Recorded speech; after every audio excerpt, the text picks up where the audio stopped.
Hello guys, this is Abhishek Kumar Singh और आपका स्वागत करते हैं एजुकेशनल एक्सपर्टीज पे। आज की जो वीडियो हमारी रहेगी वो डेमोग्राफिक ट्रांजिशन थ्योरी के ऊपर रहने वाली है।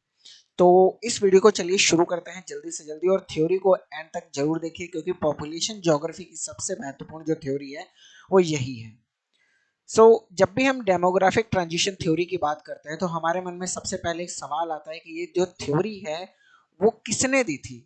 तो थ्योरी जो है वो सबसे पहले थॉमसन ने दी थी, ठीक है। उसके बाद इसका एडिशन नॉटेस्टीन ने करा था, ठीक है। सबसे पहले किसने, थॉमसन ने दी थी, और उसके बाद इसको एडिट जो है नॉटेस्टीन ने करा था। इस थ्योरी की हम 5 ट्रांजिशंस के बारे में बात करेंगे, यानी इसके 5 पार्ट्स के बारे में बात करेंगे। क्योंकि जो इंडियन जो भारत के ऊपर जो थ्योरी है डेमोग्राफिक ट्रांजिशन, उसमें सिर्फ 4 स्टेजेस दे रखे हैं। बट अगर हम वर्ल्ड वाइड बात करते हैं तो उसमें आपको 5 स्टेजेस देखने को मिलती हैं। तो सबसे पहले हम ये जानेंगे कि डेमोग्राफिक ट्रांजिशन थ्योरी होती क्या है। तो बेसिकली डेमोग्राफिक ट्रांजिशन जो थ्योरी बनाई गई थी वो observation of population growth in Europe और इन अमेरिकन कॉन्टिनेंट, तो यानी 2 कॉन्टिनेंट को लिया गया था। एक यूरोप कॉन्टिनेंट को लिया गया था और एक अमेरिकन कॉन्टिनेंट को लिया गया था। तो जो थॉमसन थे उन्होंने यूरोप और अमेरिका के पॉपुलेशन के जो डेटा लिए हर साल के, मतलब उन्होंने ईयर बाय ईयर के डेटा लिए। मान लिया उन्होंने पहले 1950 के डेटा ले लिए, ठीक है। उससे पहले उन्होंने 1850 के डेटा ले लिए, फिर 1900 के ले लिए। तो इस तरीके से उन्होंने देखा कि जो पॉपुलेशन में है ना उसमें बहुत सारे चेंजेस आ रहे हैं। यानी हर 50 ईयर्स में या हर 25 ईयर के गैप में जो पॉपुलेशन है वो काफ़ी, उसके अंदर चेंजेस आ रहे हैं। कहीं पॉपुलेशन अचानक बहुत ज़्यादा बढ़ जाती है, कहीं धीरे धीरे बढ़ रही है, और फिर कहीं धीरे धीरे घटना शुरू हो जाती है। तो उसी को इन्होंने ट्रांजिशन कहा। तो सबसे पहले जब हम बात करते हैं तो हमारी जो पहली स्टेज आती है उसको हम एग्रीकल्चरल सोसाइटी कहते हैं। मतलब जो पहली स्टेज थी उसमें क्या था, एग्रीकल्चरल सोसाइटी आपको दुनिया के अंदर सबसे ज़्यादा देखने को मिलती है। अब एग्रीकल्चरल सोसाइटी की जो है क्वालिटीज क्या क्या होंगी। पहला होगा ये डेमोग्राफिक ट्रांजिशन थ्योरी के जो ये है पहली स्टेज है, ठीक है। दूसरा, इसके अंदर हाई बर्थ रेट होगा और हाई डेथ रेट होगा, क्योंकि एग्रीकल्चरल डेवलपमेंट ज़्यादा था। तो इसके मतलब जो सोसाइटी में इलिटरेट लोग बहुत ज़्यादा थे, ठीक है, जिसकी वजह से आपका बर्थ रेट जो है वो हाई रहता था। और मेडिकल फैसिलिटीज इतनी ज़्यादा अवेलेबल नहीं थी, जिसकी वजह से हाई डेथ रेट भी आपका सोसाइटी में देखने को मिल रहा था, जिसकी वजह से जो पॉपुलेशन ग्रोथ है वो लगभग स्टैग्नेंट रही, लगभग रुकी सी रही, ठीक है। थर्ड पे आता है लो प्रोडक्टिविटी, यानी पॉपुलेशन की जो है उत्पादकता काफ़ी कम रही। क्यों? क्योंकि बर्थ रेट भी ज़्यादा था, डेथ रेट भी ज़्यादा था। तो कुल मिला के मान लो कि 100 बच्चे जन्म ले रहे हैं और 90 लोगों की डेथ हो रही है, तो सिर्फ 10 जो लोग हैं वो गिनती में पड़ रहे हैं। तो जो कि बहुत कम 100 का ओनली 10% लोग ही जिंदा बच पाते थे, just because of low facilities of medical, ठीक है। उसके बाद है टेक्नोलॉजिकल डेवलपमेंट इतना ज़्यादा था नहीं एग्रीकल्चरल सोसाइटी में, जिसकी वजह से जो पॉपुलेशन है उसके ऊपर कोई भी मतलब कंट्रोल करना इट इज़ नॉट एनफ, बहुत संभव नहीं था कि पॉपुलेशन को कंट्रोल किया जाए। उसके बाद लिटल अर्बनाइजेशन, आप सभी लोगों को पता है जो अर्बनाइजेशन है एग्रीकल्चरल सोसाइटी के टाइम पे माइग्रेशन बहुत कम था, लोग शहरों की तरफ कम माइग्रेट हो रहे थे, ठीक है।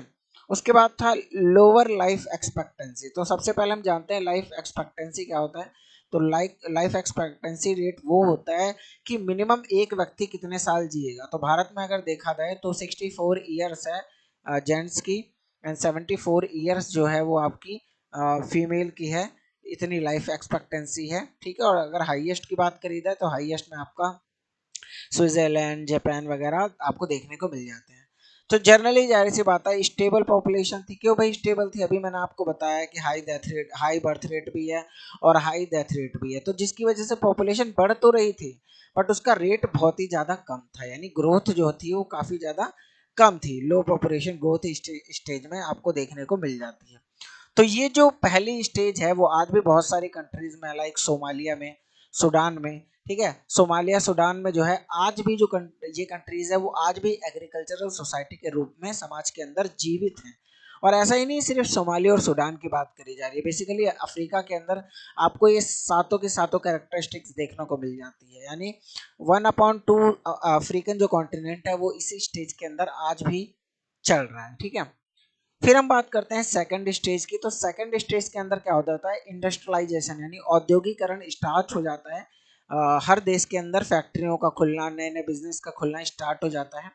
मैकेनाइज्ड एग्रीकल्चरल, पहले एग्रीकल्चरल एक्टिविटीज पहली स्टेज में देखो हाथों से होती थी, जिसके अंदर आपका पूरा लेबर वर्क लगता था। बट अब सेकंड स्टेज में क्या हो रहा है, मशीन्स का यूज किया जा रहा है। ठीक है, मशीन्स का यूज एग्रीकल्चरल एक्टिविटीज में किया जाने लगा, जिसकी वजह से देखिए जब भी इकोनॉमिकली ह्यूमन बीइंग स्टेब्लिश्ड होगा, इकोनॉमिकली जब ह्यूमन बीइंग स्ट्रांग होता होगा तो पॉपुलेशन ऑटोमेटिकली जो है बढ़ना शुरू हो जाएगी। ठीक है। थर्ड था अर्बनाइजेशन भी स्टार्ट हो गया था। देखिए इंडस्ट्रियलाइजेशन बेसिकली अर्बन एरियाज में हो रहा था। तो अर्बन एरिया से देखो रूरल एरिया से अर्बन एरिया में पॉपुलेशन का माइग्रेशन होना शुरू हो गया। ठीक है। अब अर्बन एरिया कॉन्टिन्यूसली स्प्रेड करने लगा, धीरे धीरे वहां की पॉपुलेशन बढ़ने लगी, तो इसी को हम क्या कहते हैं, अर्बनाइजेशन कहते हैं। तो अर्बनाइजेशन की वजह से ये देखने को मिला कि जो पॉपुलेशन ग्रोथ है उसको भी एक बूस्ट मिला।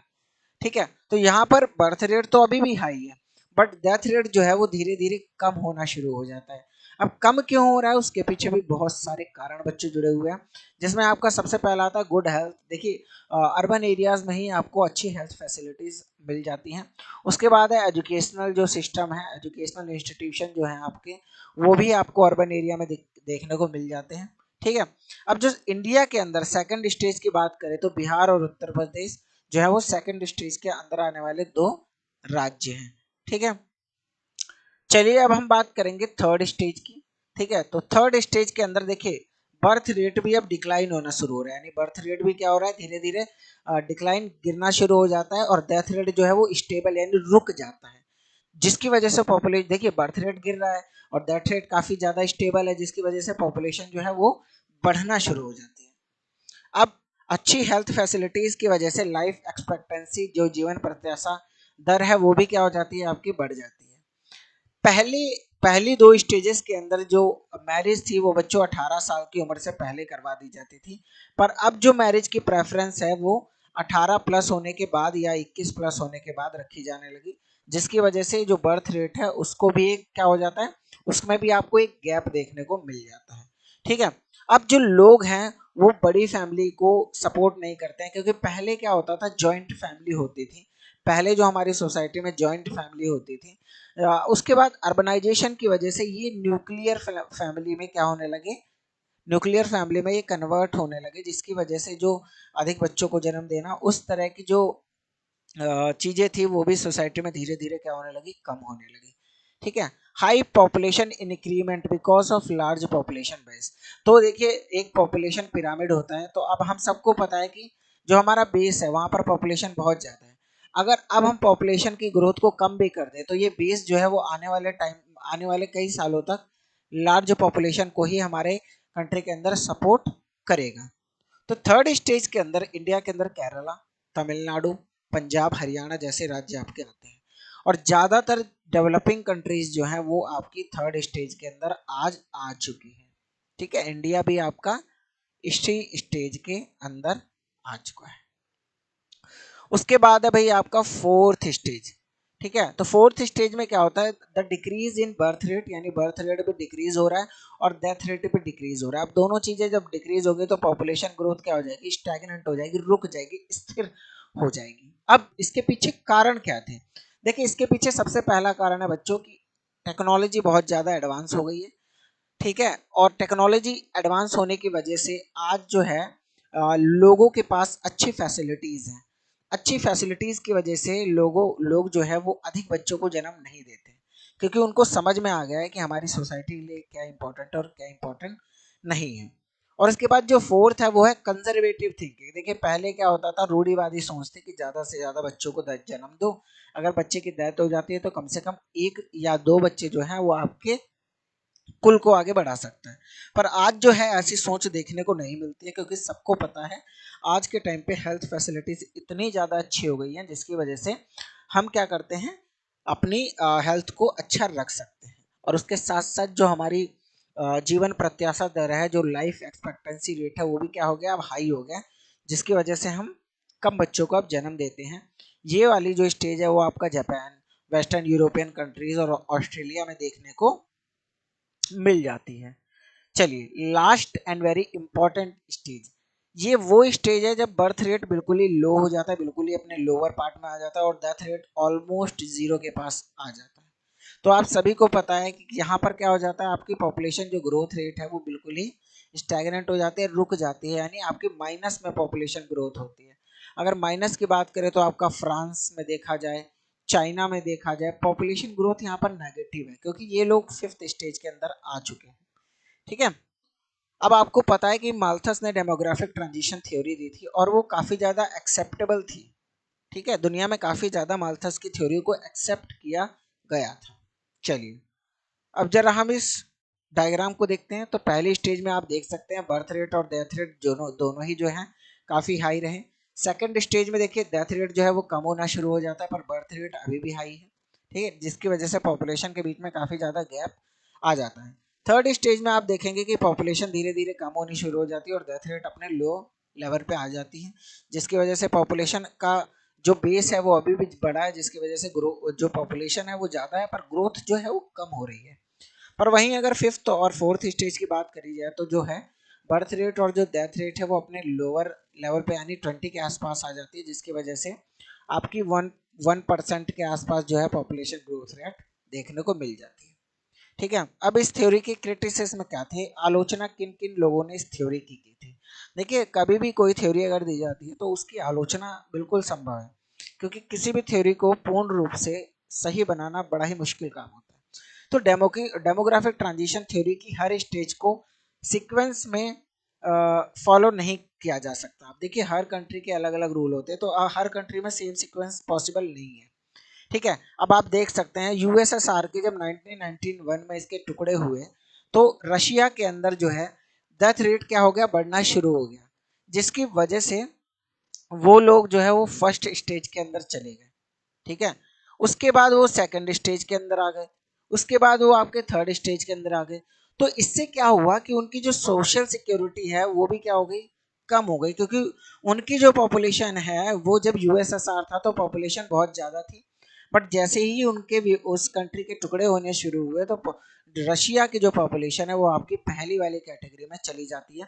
क्योंकि जब भी डिवीज़न होता है तो बच्चों इकोनॉमिकली बेस यानी देखो रिसोर्स, बहुत सारे रिसोर्स रीजन जो है यो यूक्रेन के अंदर चले गए, बहुत सारी फैक्ट्रियां जो थी वो आपकी यूरोपियन कंट्रीज के अंदर शामिल होगी, तो रशिया के पास बचा ही क्या।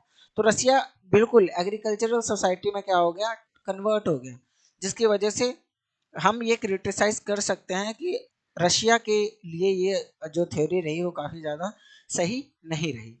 चलो इस चीज़ को हम समझते हैं। तो आप पिरामिड को देखिए, जो पिरामिड है आप हर स्टेज में पिरामिड को देख सकते हैं।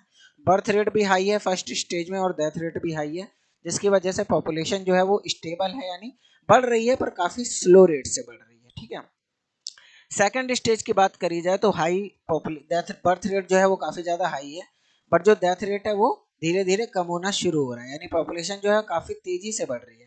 इसीलिए ट्राइंगुलर ट्राइंगुलर आपको इसमें पिरामिड देखने को मिल जाता है। ठीक है, फिर अगर थर्ड स्टेज की बात करें तो बर्थ रेट भी धीरे धीरे कम हो रहा है और डेथ रेट भी धीरे धीरे कम हो रहा है, पर अभी भी पॉपुलेशन जो है इंक्रीज हो रही है, क्योंकि आपका जो बेस है वहाँ पर आपका पॉपुलेशन काफ़ी ज़्यादा इकट्ठी हो गई है।